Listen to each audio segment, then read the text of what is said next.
റെഡിയാണ്? ഓക്കെ, യോസ്.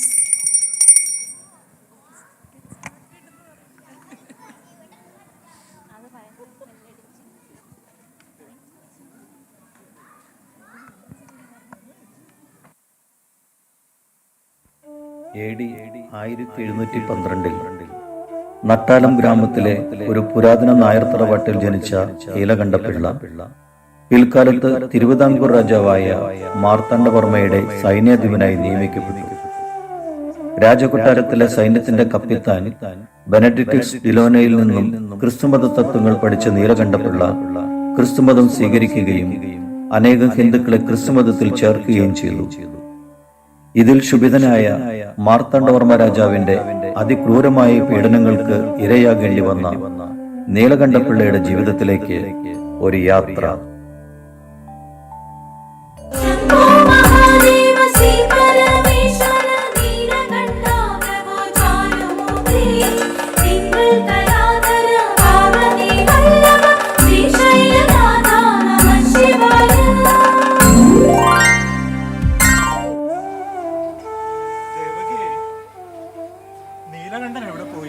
അവനാ പണിക്കാരെ സഹായിക്കാനാണെന്നും പറഞ്ഞ് അവരുടെ കൂടെ പാടത്ത് പോയിരിക്കുക. എന്താ ഇപ്പൊ അന്വേഷിക്കാൻ? എനിക്ക് പ്രായമായി വരികയല്ലേ, ക്ഷേത്രത്തിലെ കാര്യങ്ങൾ നോക്കാൻ നീലകണ്ഠനെ ഏൽപ്പിച്ചാലോ എന്ന് ആലോചിക്കുകയാണ് ഞാൻ. പെട്ടെന്ന് എന്താണാവോ ഇങ്ങനെ തോന്നാൻ? പെട്ടെന്ന് തീരുമാനിച്ചതല്ല, കുറച്ചു നാളുകളായി മനസ്സെത്തുന്നിടത്ത് ശരീരം എത്തുന്നില്ല. പിന്നെയോ വിവിധ ഭാഷാ പാണ്ഡിത്യവും പുരാണ പാരായണവും ആയുധാഭ്യാസവും കരസ്ഥമാക്കിയിട്ടുള്ള ശിവഭക്തനായ നീലകണ്ഠനേക്കാൾ ക്ഷേത്രത്തിലെ പൂജാരിയാവാൻ യോഗ്യതയുള്ള വേറെ ആരുണ്ട്? അങ്ങ് പറഞ്ഞതൊക്കെ ശരി തന്നെ. ഏതായാലും അവൻ വന്നിട്ട് അവന്റെ കൂടെ അഭിപ്രായം അറിഞ്ഞിട്ട് നമുക്ക് തീരുമാനിച്ചാ പോരെ? മതി, അത് മതി. അവൻ എതിരഭിപ്രായം ഉണ്ടാകില്ലെന്നാണ് ഞാൻ കരുതുന്നത്. ഇത്രയും ഈശ്വര വിശ്വാസവും സൽ സ്വഭാവികമായ ഒരു മകനെ ലഭിച്ചതിൽ നമ്മൾ ഭാഗ്യം ചെയ്തവരാണ്. അച്ഛനും അമ്മയും കാര്യമായ എന്തോ വിഷയം ചർച്ച ചെയ്യുകയാണെന്ന് തോന്നുന്നല്ലോ കണ്ടിട്ട്. അതെ മോനെ, ക്ഷേത്രത്തിലെ പൂജാരി സ്ഥാനം ഒഴിഞ്ഞ് നിന്നെ പൂജാരിയാക്കുന്നതിനെ കുറിച്ച് ആലോചിക്കുകയായിരുന്നു ഞാൻ. നീ എന്തു പറയുന്നു? അച്ഛാ, മാർത്താണ്ഡവർമ്മ മഹാരാജാവിന്റെ കൊട്ടാരത്തിലെ സൈന്യത്തിൽ ചേർന്ന് പ്രവർത്തിക്കാനുള്ള രാജാവിന്റെ ഉത്തരവ് പ്രതീക്ഷിച്ചിരിക്കുകയാണ് ഞാൻ. ഉടൻ അത് ഉണ്ടാകുമെന്നാണ് അറിയാൻ കഴിഞ്ഞത്. നീ ക്ഷേത്രത്തിലെ പൂജാരിയായി കാണണമെന്നായിരുന്നു എന്റെ ആഗ്രഹം. പക്ഷേ രാജകൽപ്പന അനുസരിക്കാതിരിക്കാൻ നമുക്കാവില്ലല്ലോ. പിന്നെ നിന്റെ ഇഷ്ടവും അതാണെങ്കിൽ അങ്ങനെ ആവട്ടെ. മോളെ, നിനക്ക് എതിരഭിപ്രായം ഒന്നും ഇല്ലല്ലോ അല്ലേ? ഇല്ല അമ്മേ, അച്ഛൻ്റെയും അമ്മയുടെയും തീരുമാനം എന്താണോ അത് തന്നെയാണ് എൻ്റെ ഇഷ്ടം. മാർത്താണ്ഡ മഹാരാജാവിന്റെ രാജകൊട്ടാരത്തിൽ നിന്ന് അങ്ങേക്കുള്ള സന്ദേശം.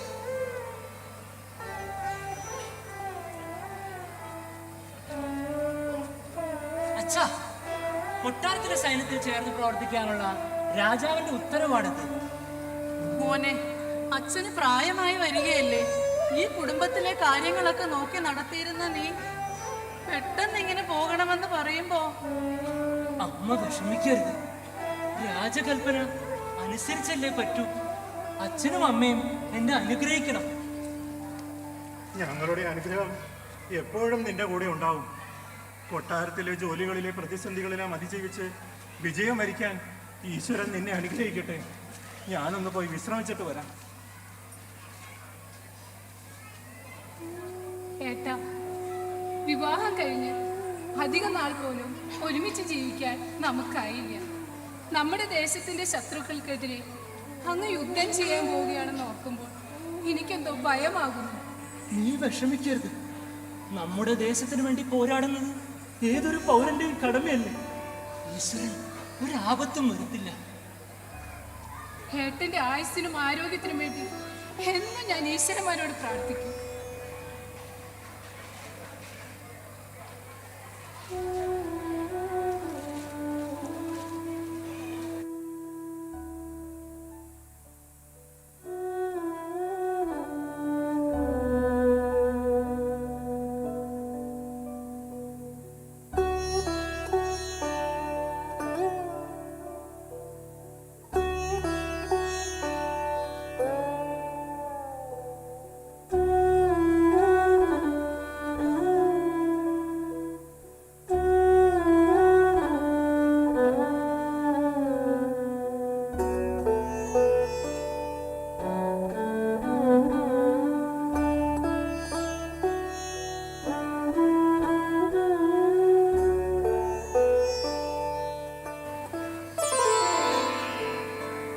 രാമയ്യ, ഡച്ചുകാർക്കെതിരെയുള്ള കുളച്ചൽ യുദ്ധത്തിൽ നമ്മുടെ സൈന്യം ചരിത്ര വിജയം നേടിയതിന്റെ ഈ 1-ാം വാർഷിക വേളയിൽ കൊട്ടാരം നർത്തകിമാരുടെ നൃത്തവിരുന്ന് ഉടൻ ആരംഭിക്കട്ടെ.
കൊള്ളാം, അതിമനോഹരം. രാമയ്യ, നമ്മുടെ കൊട്ടാരം സൈന്യാധിപനായി നാം തെരഞ്ഞെടുത്ത ആ നീലകണ്ഠൻ വരാൻ ഇനിയും വൈകുന്നതെന്ത്? വൈകിട്ടില്ല മഹാരാജൻ, നീലകണ്ഠൻ ഇന്ന് തന്നെ വരും. അതീവ ബുദ്ധിശാലിയും വിവിധ ഭാഷാ പാണ്ഡിത്യവുമുള്ള അവൻ നമ്മുടെ സൈന്യത്തിന് പുതിയൊരു ഊർജവും കരുത്തും നൽകുമെന്ന് നാം കരുതുന്നു. തീർച്ചയായും പ്രഭു, അവൻ വളരെ പ്രഗത്ഭനാണ് നാം കേട്ടുകേൾവി. മഹാരാജൻ, അങ്ങേ മോഹം കാണിക്കാൻ നീലകണ്ഠൻ ആഗതനായിരിക്കുന്നു. കൂട്ടിക്കൊണ്ടുവരൂ.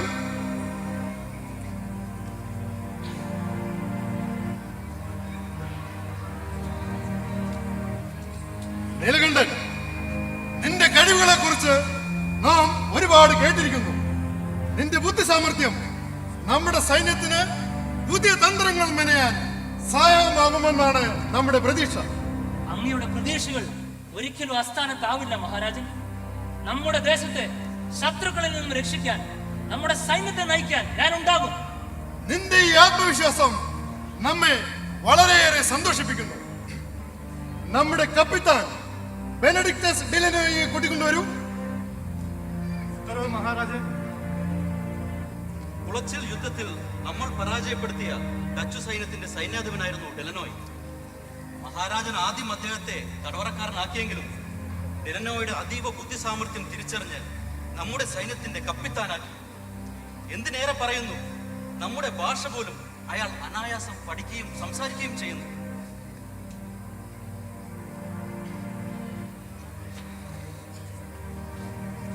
ഡെലനോയ്, ഇവൻ നീലകണ്ഠൻ നമ്മുടെ സൈന്യത്തിന് കൂടുതൽ ശക്തി പകരാനും നിന്നെ കൊട്ടാരം ജോലികളിൽ സഹായിക്കാനും നാം തെരഞ്ഞെടുത്ത കരുത്തൻ.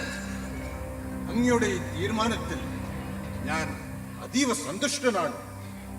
നമ്മുടെ മരുന്നുകോട്ടയുടെ പണിയും ക്ഷേത്രം, കൊട്ടാരം എന്നിവയുടെ ചുമതലകളും ഇനി നോക്കി നടത്താൻ നിന്റെ കൂടെ നീലകണ്ഠനും ഉണ്ടാവും.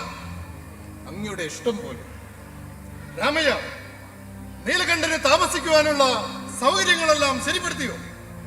ഡെലനോയോടൊപ്പം ഉദയഗിരി കോട്ടയിൽ താമസിക്കാൻ നീലകണ്ഠന് സൗകര്യം ഏർപ്പെടുത്തിയിട്ടുണ്ട്. അവർക്ക് രണ്ടുപേർക്കും ഒന്നിച്ച് പ്രവർത്തിക്കാൻ അത് കൂടുതൽ ഉപകരിക്കുമെന്ന് കരുതുന്നു പ്രഭു. നിന്റെ ആ തീരുമാനം വളരെ ഉചിതമായി.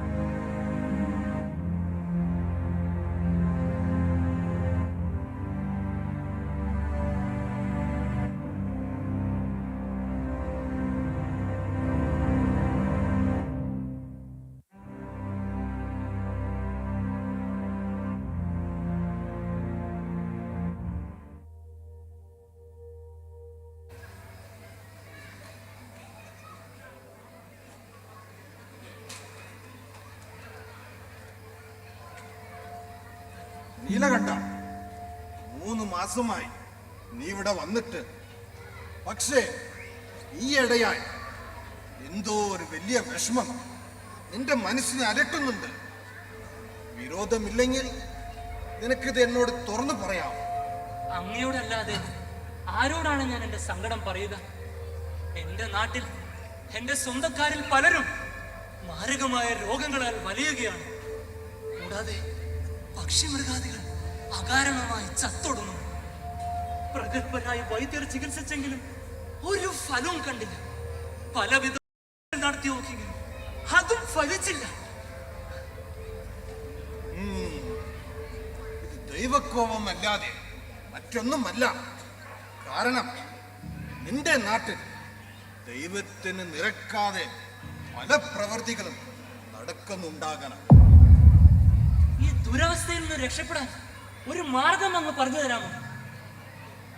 വലിയ ദൈവവിശ്വാസം ഇല്ലാത്ത ഒരാളായിരുന്നു ഞാൻ. പക്ഷേ നിരവധി രോഗങ്ങളും കഷ്ടപ്പാടുകളും നിരന്തരമായി വേട്ടയാടിയപ്പോൾ ഒരു ആത്മീയ പുരോഹിതന്റെ ഉപദേശപ്രകാരം ഞാൻ ദൈവപുത്രനായ ക്രിസ്തുവിനോട് ഹൃദയം നൊന്ത് പ്രാർത്ഥിച്ചു. അത്ഭുതം തന്നെ എന്ന് പറയട്ടെ, എൻ്റെ എല്ലാ ദുരന്തങ്ങളും മാറി. അങ്ങനെ ഞാൻ പൂർണ്ണ ദൈവവിശ്വാസിയായി. ക്രിസ്തു ആരാണ് അയാൾ? 5 അപ്പം കൊണ്ട് 5000 പോറ്റിയവൻ, വെള്ളം വീണാക്കിയവൻ, കടലിന്റെ മീതെ നടന്നവൻ, രോഗികളെ സുഖപ്പെടുത്തിയവൻ, മരിച്ചവരെ ഉയർപ്പിച്ചവൻ, മനുഷ്യകുലത്തെ പാവത്തിൽ നിന്ന് രക്ഷിക്കുവാൻ സ്വയം കുരിശിലേറി മരിക്കുകയും 3-ാം നാൾ ഉയർത്തെഴുന്നേറ്റ് നിൽക്കുകയും ചെയ്തവൻ. ആ ക്രിസ്തുവിനെ നിനക്ക് കൂടുതൽ അറിയാൻ ഞാൻ നിനക്ക് വിശുദ്ധ ഗ്രന്ഥമായ ബൈബിൾ തരാം.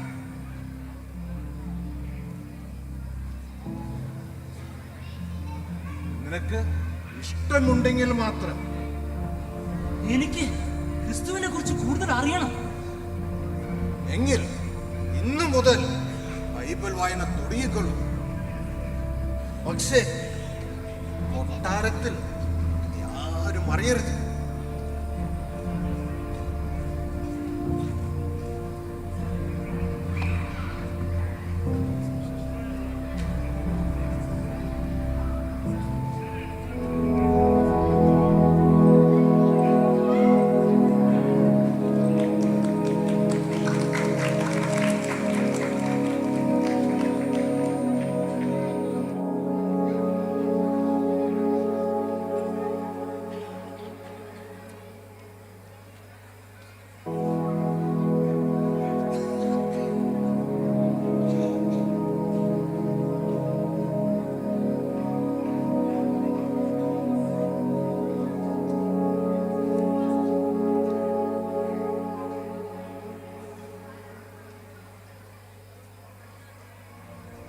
നീലകണ്ഠ, എന്റെ സുഹൃത്തെ, ബൈബിൾ വായനൊക്കെ കഴിഞ്ഞോ?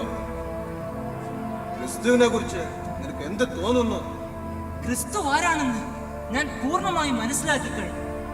ക്രിസ്തുവിന്റെ ത്യാഗപൂർണമായ ജീവിതം എന്നെ ക്രിസ്തുവിലേക്ക് അടുപ്പിക്കുന്നു. കിടന്ന് പ്രാണവേദനയാൽ മരിച്ച യേശുവിന്റെ കാലടികൾ പിന്തുടരാൻ ഞാൻ ആഗ്രഹിക്കുന്നു. അതിനങ്ങ് എന്നെ ഒന്ന് സഹായിക്കണം. നീ അങ്ങനെ ചെയ്താലുള്ള ഭവിഷ്യകാലത്തെ കുറിച്ച് വല്ല ബോധ്യമുണ്ടോ? ഉണ്ട്. എന്തും സംഭവിക്കാൻ എനിക്കൊരു കുഴപ്പമില്ല.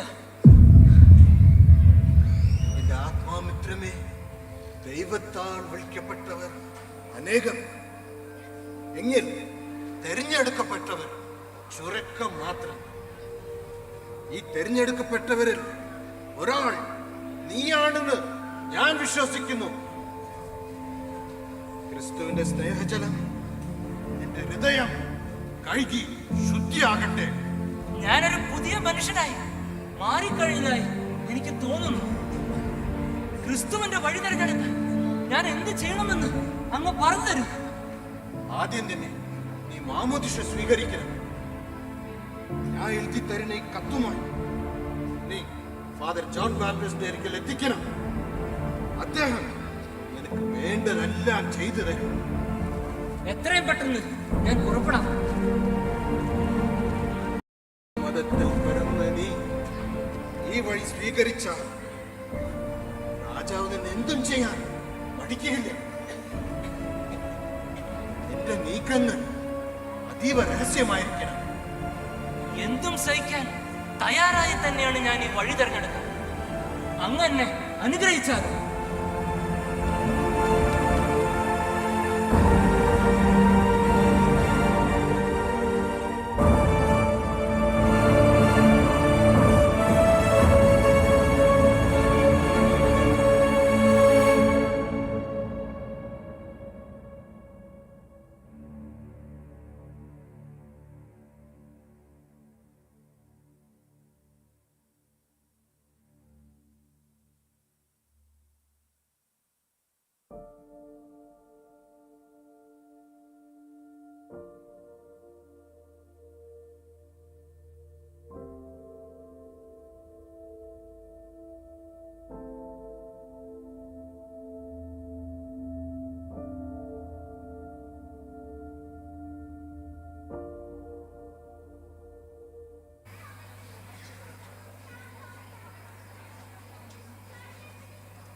ഭാർഗവി, ഏട്ടാ,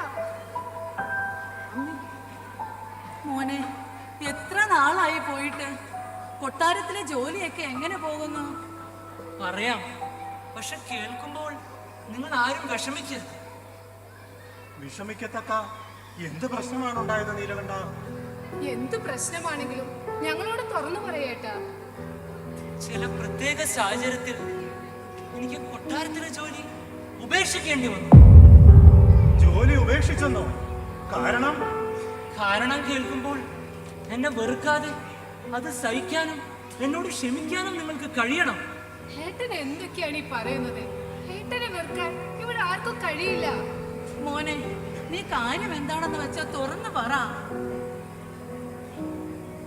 മനുഷ്യർ മേൽജാതിക്കാർ, കീഴ്ജാതിക്കാർ എന്നിങ്ങനെ തരംതിരിക്കുകയും ജാതി വ്യവസ്ഥ, അയിത്തം തുടങ്ങി നിരവധി അന്ധവിശ്വാസങ്ങളും അനാചാരങ്ങളും നിലനിൽക്കുന്ന നമ്മുടെ മതത്തോട് ഇപ്പോൾ എനിക്ക് വെറുപ്പാണ്. അതുകൊണ്ട് എല്ലാ മനുഷ്യർക്കും സമത്വം നൽകുന്ന ക്രിസ്തു മതം ഞാൻ സ്വീകരിച്ചു. ഏട്ടാ, എന്ത് ഭ്രാന്താണ് നീ പറയുന്നത്? ഞാൻ പറഞ്ഞത് സത്യമാണ്. എന്നും ശിവക്ഷേത്രത്തിൽ പോയി പ്രാർത്ഥിച്ചിരുന്ന നീ തന്നെയാണോ ഈ പറയുന്നത് നീലകണ്ഠ? നൂറ്റാണ്ടുകളായി നമ്മൾ ആരാധിച്ചു വരുന്ന നമ്മുടെ ദൈവങ്ങളെ മറന്ന് നീ മതം മാറിയാൽ നമ്മുടെ സമുദായം, നമ്മുടെ ഈ കുടുംബത്തെ വെറുതെ വിടുകയില്ല. അതുകൊണ്ട് നീ നിന്റെ ഈ തീരുമാനത്തിൽ നിന്ന് പിന്മാറണം. പറ്റില്ല അമ്മേ. ഞാൻ മാമോദീസ സ്വീകരിച്ച് എന്റെ പേര് പോലും മാറ്റിയിരിക്കുന്നു. ഇനി മുതൽ ഞാൻ ദേവസഹായം എന്ന പേരിലായിരിക്കും അറിയപ്പെടുന്നത്. ഏട്ടാ, ഏട്ടൻ ക്രിസ്തു മതം സ്വീകരിച്ചു എന്നറിയുമ്പോൾ നമ്മുടെ സമുദായക്കാർ നമ്മുടെ കുടുംബത്തെ കൊല്ലാക്കൊല ചെയ്യും. പ്രായമായി ഈ അച്ഛനെയും അമ്മയും ഇങ്ങനെ കഷ്ടപ്പെടുത്തണോ ഏട്ടാ? രാജാവിന്റെ കഠിനമായ ശിക്ഷ നീ അനുഭവിക്കേണ്ടി വരില്ലേ നീലകണ്ഠ? എല്ലാ ശിക്ഷകളും ഏൽക്കേണ്ടി വരും എന്ന് അറിഞ്ഞുകൊണ്ട് തന്നെയാണ് ഞാൻ ഈ തീരുമാനമെടുത്തത്. മാത്രവുമല്ല, എന്നോടൊപ്പം ഭാർഗവിയും ക്രിസ്തുമതം സ്വീകരിക്കാൻ അച്ഛനും അമ്മയും സമ്മതിക്കണം. നീയോ നശിച്ചു, ഇനി ഈ പെണ്ണിനെ കൂടി മതം മാറ്റാനോ? ഇല്ല, ഞങ്ങളിത് സമ്മതിക്കില്ല. സർവ്വതും നശിച്ചല്ലോ ഈശ്വരന്മാരെ, എല്ലാം അനുഭവിക്കുക തന്നെ. വേണ്ട, അച്ഛനും അമ്മയും അദ്ദേഹത്തെ തടയണ്ട. ഒരു ഭാര്യ എന്ന നിലയ്ക്ക് അദ്ദേഹം പറയുന്നത് എന്തും അനുസരിക്കാൻ കടപ്പെട്ടവളാണ് ഞാൻ. ക്രിസ്തുമതം സ്വീകരിക്കാൻ എനിക്ക് സമ്മതമാണ്. എനിക്ക് സന്തോഷമായി ഭാർഗവി. ഞാൻ പോയിട്ട് പിന്നെ വരാം. മോനെ,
അതീവ ബുദ്ധിമാനും നമ്മുടെ സൈന്യത്തിന് വലിയൊരു മുതൽക്കൂട്ടുമാകുമെന്ന് നാം കരുതിയ നീ തിരുവിതാംകൂർ ദേശത്തെ തന്നെ അപമാനിച്ചിരിക്കുന്നു, ചതിച്ചിരിക്കുന്നു.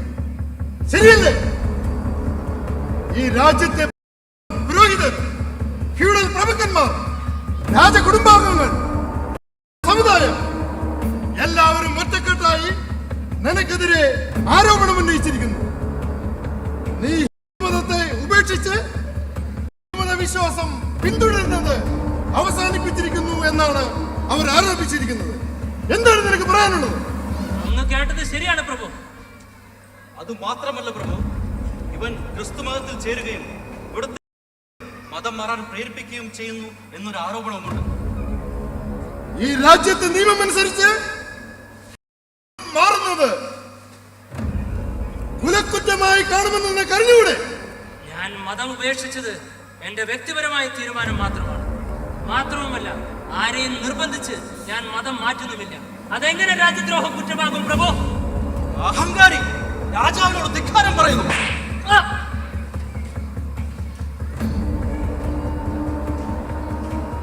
നീലകണ്ഠൻ, നിന്റെ തെറ്റുകൾ തിരുത്താൻ നാം നിനക്കൊരവസരം കൂടി തരാം.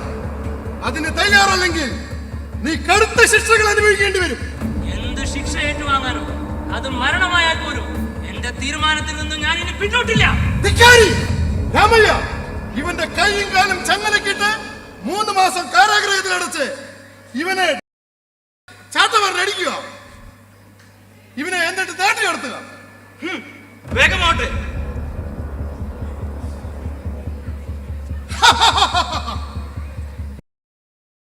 ഉപേക്ഷിക്കുന്ന എല്ലാവർക്കും ഇതൊരു താക്കീതായമാണ്.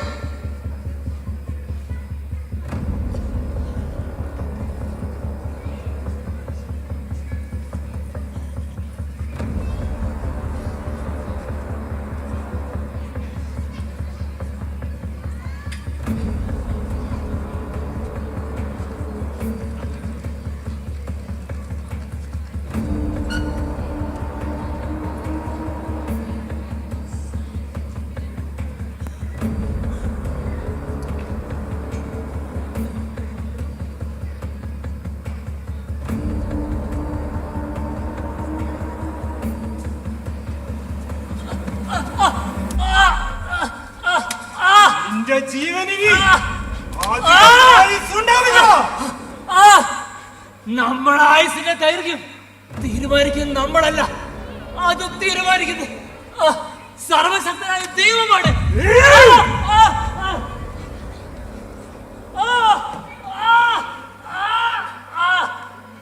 നിങ്ങൾ എന്നെ എത്ര ഉപദ്രവിച്ചാലും ചെയ്യാതിരിക്കില്ല. കാരണം ക്രിസ്തുവാണ് എന്നിൽ ജീവിക്കുന്നത്. എത്ര കിട്ടിയിട്ടും അവന്റെ അഹങ്കാരത്തിന് കുറവുമില്ല.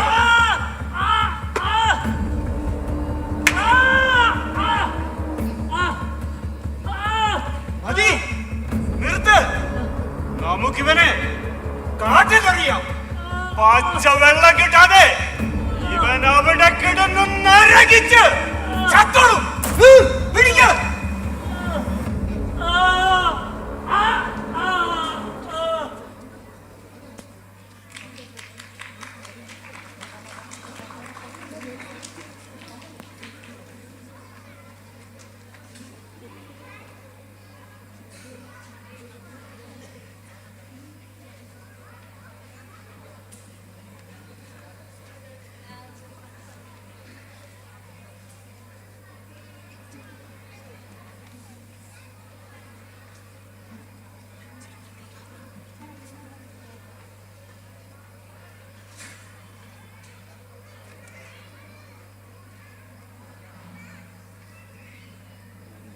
ഞാൻ നിങ്ങളെല്ലാവരെയും വിളിച്ചു കൂട്ടിയത് ചില പ്രധാന കാര്യങ്ങൾ നിങ്ങളെ അറിയിക്കാനാണ്.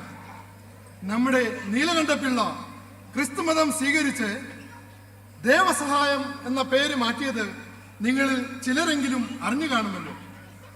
അദ്ദേഹം നമ്മളെ മതപരിവർത്തനം നടത്തുന്നു എന്നറിഞ്ഞ് രാജാവ് അദ്ദേഹത്തെ പലതവണ വധിക്കാൻ ശ്രമിച്ചെങ്കിലും അത്ഭുതമെന്ന് പറയട്ടെ, അതിൽ നിന്നെല്ലാം അദ്ദേഹം രക്ഷപ്പെട്ടു. ആദ്യം ഭടന്മാർ അദ്ദേഹത്തെ വിഷം കൊടുത്ത് കൊല്ലാൻ തീരുമാനിച്ചു. ദേവസഹായത്തിന് വിഷം കൊടുക്കുമെന്ന് മുൻകൂട്ടി മനസ്സിലാക്കി അദ്ദേഹം ലോകരക്ഷകന് വേണ്ടി സ്വജീവൻ ബലിയർപ്പിക്കാൻ തയ്യാറായി. കുരിശടയാളം വരച്ച് അദ്ദേഹം വിഷം കുടിച്ചെങ്കിലും അത്ഭുതകരമായി രക്ഷപ്പെട്ടു. പിന്നീട് അവർ ദേവസഹായത്തെ ഒരു എരുമപ്പുറത്ത് കയറ്റി ഗ്രാമങ്ങൾ തോറും നടത്തി. ചൂരൽ വടി കൊണ്ട് അടിക്കുകയും പാറപ്പുറത്ത് ഇരുത്തുകയും ചെയ്തു. അടികൊണ്ട മുറിവുകളിൽ മുളകുപൊടി തേച്ച് പാറപ്പുറത്തിരുത്തി. പൊള്ളുന്ന വെയിലിന്റെ ചൂട് കൊണ്ട് കാഠിന്യം സഹിക്കവയ്യാതെ അദ്ദേഹം വെള്ളം ചോദിച്ചപ്പോൾ അവർ പൊട്ടിയ പാത്രത്തിൽ ചവറുകൾ അഴിഞ്ഞ വെള്ളം അദ്ദേഹത്തിന് കുടിക്കാൻ കൊടുത്തു. ദാഹം ശമിക്കാതെ അദ്ദേഹം വീണ്ടും വെള്ളം ചോദിച്ചപ്പോൾ ഭടന്മാർ അദ്ദേഹത്തെ ക്രൂരമായി മർദ്ദിക്കുകയും അവശനാക്കുകയും ചെയ്തു. ആ പാറമേൽ മുട്ടുകുത്തി എന്റെ ദാഹം തീർക്കാൻ കൃപ നൽകണമേ എന്ന് യേശുവിനോട് അദ്ദേഹം പ്രാർത്ഥിച്ചു. അത്ഭുതമെന്ന് പറയട്ടെ, ആ പാറയിൽ നിന്ന് വെള്ളമൊലിച്ചു. ആ വെള്ളം കുടിച്ച് അദ്ദേഹത്തിന്റെ ദാഹം തീർത്തു. ഈ സംഭവം അറിഞ്ഞ് സമീപ പ്രദേശങ്ങളിൽ നിന്നും ഭക്തജനങ്ങൾ ഈ പുണ്യപുരുഷനെ കാണുവാൻ തിങ്ങിക്കൂടി. അവിടെ കൂടിയിരുന്ന രോഗികൾക്ക് വേണ്ടി അദ്ദേഹം പ്രാർത്ഥിച്ചു, അവരെ സുഖപ്പെടുത്തി. ഈ കാഴ്ചകളെല്ലാം കണ്ട ഭടന്മാർ അത്ഭുതപ്പെടുകയും പരിഭ്രാന്തരാകുകയും ചെയ്തു. ഇതേ തുടർന്ന് ഭടന്മാരുടെ ആജ്ഞാനുസരണം അദ്ദേഹത്തെ പെരുവിള ആരാച്ചാരുടെ കസ്റ്റഡിയിൽ കൊണ്ടുപോയി. അവിടെ ഒരു ഉണങ്ങിയ വേപ്പ് മരത്തിൽ കെട്ടിയിട്ടു. അദ്ദേഹത്തിന് ഒട്ടും തണൽ കിട്ടാതിരിക്കുവാൻ വേണ്ടിയാണ് അവർ അങ്ങനെ ചെയ്തത്. പക്ഷേ അത്ഭുതമെന്ന് പറയട്ടെ, ആ ഉണങ്ങിയ മരം ഉടൻ തളിർത്തു. ആ കാഴ്ച കണ്ട് ആരാച്ചാരും ഭടന്മാരും വിസ്മയിച്ചു. ദേവസഹായത്തെ ഓരോ സ്ഥലം മാറുമ്പോഴും അതാത് സ്ഥലങ്ങളിലെ ഭടന്മാർ അവർ തീരുമാനിക്കുന്ന രീതിയിലുള്ള ശിക്ഷകൾ കൊടുത്തുകൊണ്ടിരുന്നു. കക്കക്കുളത്തിലും മുളക് കത്തിച്ച കുഴിയിലും അദ്ദേഹത്തെ മുക്കിയെങ്കിലും അദ്ദേഹത്തിന് ഒന്നും തന്നെ സംഭവിച്ചില്ല. അതുകൊണ്ട് ഞാൻ നിങ്ങളോട് അഭ്യർത്ഥിക്കുകയാണ്, നമ്മുടെ മതത്തിൽ നിലനിൽക്കുന്ന നരബലി പോലുള്ള പ്രാകൃത ദുരാചാരങ്ങളിൽ നിന്നും മുക്തി നേടാൻ ദേവസഹായത്തോടൊപ്പം നമുക്കും അടിയുറച്ച ദൈവവിശ്വാസത്തിൽ നമുക്ക് ക്രിസ്തുമതം സ്വീകരിക്കാം. നിങ്ങൾ അതിന് തയ്യാറാണോ?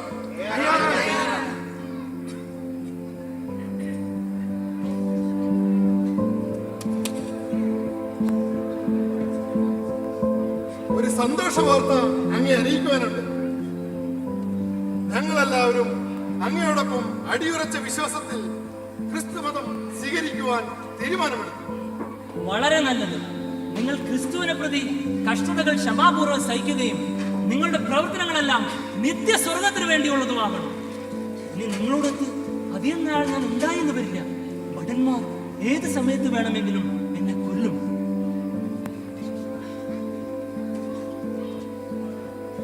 എന്റെ കുഞ്ഞിനെ രക്ഷിക്കണം.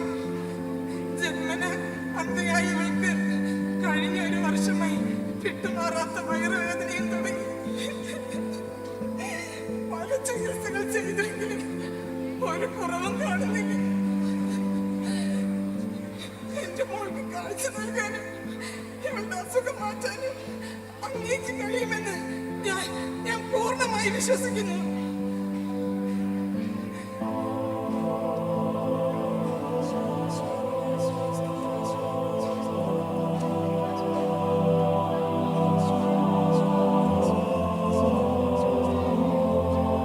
അമ്മേ, അമ്മേ, എനിക്ക് എന്റെ കാഴ്ച കിട്ടി. എനിക്കിപ്പോ എല്ലാം കാണാം. എന്റെ അസുഖം എല്ലാം മാറി. നമുക്കെല്ലാവർക്കും യേശുവിനോട് നന്ദി പറയാം. യേശുവേ നന്ദി, യേശുവേ സ്തോത്രം, യേശുവേ നന്ദി, യേശുവേ സ്തോത്രം.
ഇതെന്തൊരു കോലമാണിത്. ഏട്ടനെ തേടി ഞാൻ ഏതെല്ലാം ദേശങ്ങളിൽ അലിഞ്ഞു. ഏട്ടന്റെ ആഗ്രഹപ്രകാരം ക്രിസ്തുമതം സ്വീകരിക്കാൻ ശ്രമിച്ചപ്പോ നമ്മുടെ ബന്ധുക്കളും കുടുംബക്കാരും എന്നെ വല്ലാതെ ഉപദ്രവിച്ചു. എങ്കിലും എല്ലാം അതിജീവിച്ച് മാമോദീസയിലൂടെ ക്രിസ്തുമതത്തിൽ ചേർന്ന് എന്റെ പേരിപ്പോ ത്രേസ്യാമാക്കി. മുന്നിൽ നിന്ന് ഇത് കേൾക്കാൻ കഴിഞ്ഞത് ഞാൻ അതീവ സന്തുഷ്ടനാണ്. എന്നെ ഭർത്താവായി സ്വീകരിച്ചതുകൊണ്ട് നീ ജീവിതത്തിൽ സുഖം എന്താന്ന് അറിഞ്ഞിട്ടില്ല. നിനക്ക് കുറെ ക്ലേശങ്ങൾ തരാൻ മാത്രമാണ് എനിക്ക് കഴിഞ്ഞത്. അങ്ങനെ പറയല്ലേട്ടാ, അങ്ങനെ പറയില്ലേ. വിവിധ ദേശങ്ങളിലെ ഭരണാധികാരികൾ അങ്ങയെ പീഡിപ്പിക്കുന്ന കഥകൾ കേട്ട് ഞാൻ എത്ര വിഷമിച്ചെന്നറിയാമോ? എനിക്കിനിതൊന്നും സഹിക്കാൻ വയ്യ. വരൂട്ടാ, നമുക്ക് എവിടെയെങ്കിലും പോയി രക്ഷപ്പെടാം. വരൂ. വേണ്ട, ഇത് ഞാൻ തുടങ്ങി വെച്ചതല്ലേ. ഏത് നിമിഷവും രാജഭടന്മാർ ഇവിടെ എത്തിയേക്കും. ഇനി എന്നെ കൊല്ലാതെ അവർ മടങ്ങില്ല. കർത്താവേ, ദൈവമേ, ഈശോയേ, ഈ ലോകത്തിൽ നിന്ന് എന്നെ നിത്യതയിലേക്ക് വിളിക്കാനുള്ള ദിവസം നിശ്ചയിച്ചു കഴിഞ്ഞു. എന്റെ മരണശേഷം നീ ചെന്ന് വടക്കംകുളത്ത് ജീവിതം കഴിച്ചുകൂട്ടണം. അവിടെ നിന്നെ സർവശക്തനായ ദൈവം രക്ഷിച്ചുകൊള്ളും. വേണ്ട വേണ്ട, ഏട്ടന് മരണത്തിന് വിട്ടുകൊടുത്തുകൊണ്ട് എനിക്ക് മാത്രമായി രക്ഷപ്പെടണ്ട. നീ പോയി മതിയാവും. ഞാൻ തുടങ്ങി വെച്ച കാരുണ്യ പ്രവർത്തനങ്ങൾ നീ തുടരണം. കർത്താവിന്റെ കാരുണ്യത്താൽ നമ്മൾ രണ്ടുപേരും സ്വർഗത്തിൽ പരമപിതാവിന്റെ കാരുണ്യത്താൽ ഒന്നിച്ചിരിക്കുന്ന കാലം വരും. അവിടെ നമുക്ക് നിത്യസൗഭാഗ്യം കൈവരും. അയ്യോ ഏട്ടാ, എനിക്ക് പേടി. അയ്യോ അവളെ പിടിച്ച് മാറ്റി വേണ്ട, വേണ്ട, ഏട്ടാ, വേണ്ട, ഏട്ടാ. അവന്റെ കൈയും കാലും ചങ്ങലയിൽ ബന്ധിക്കൂ. വിടൂ. അയ്യോ, അദ്ദേഹത്തെ ഒന്നും ചെയ്യില്ലേ. ഉപദേശം കേട്ട് നമ്മുടെ ആളുകൾ കൂട്ടമായി ക്രിസ്തുമതം സ്വീകരിക്കുന്നു. ഭീകരമായ വാഗ്ദാനങ്ങൾ ഏറ്റിട്ടും ഇവനിൽ യാതൊരു മാറ്റവുമില്ല. രണ്ടു പ്രാവശ്യം ഇവനെ കൊല്ലാൻ രാജാവ് കൽപ്പിച്ചിട്ടും ഇവൻ മരിച്ചില്ല. ഈ നില തുടർന്നാൽ ഈ ദേശം മുഴുവൻ ഇവന്റെ കൂടെയാകും. പാടില്ല, അങ്ങനെ സംഭവിക്കാൻ പാടില്ല. അതിനുള്ള ഏക പ്രതിനിധി ഇവനെ കൊല്ലുക മാത്രമാണ്.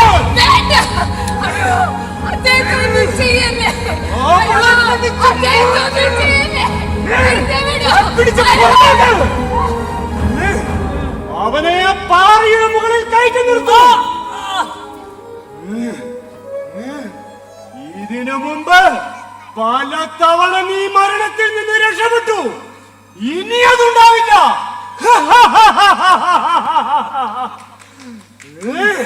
മരിക്കാൻ ഞാൻ തയ്യാറാണ്. പക്ഷേ ഞാൻ തുടങ്ങി വെച്ച ക്രിസ്തുമത പ്രചരണം ആളുകൾ ഏറ്റെടുത്ത് കഴിഞ്ഞു. അതുകൊണ്ട് ഇനി എനിക്ക് സന്തോഷത്തോടെ മരിക്കാം. എന്റെ ക്രിസ്തു എന്നെ പരിപാലിച്ചുകൊള്ളും.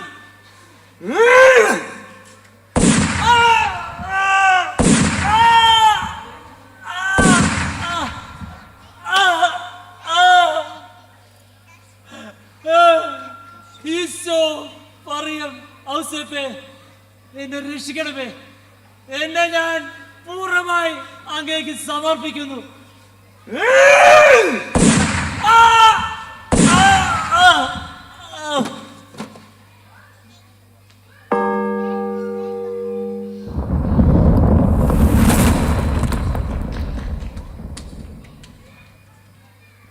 തന്റെ അത്ഭുത പ്രവൃത്തികൾ കൊണ്ട് പലവട്ടം മരണത്തെ തോൽപ്പിച്ച ദേവസഹായത്തെ 2003 ദേവദാസൻ എന്ന് പ്രഖ്യാപിച്ചു.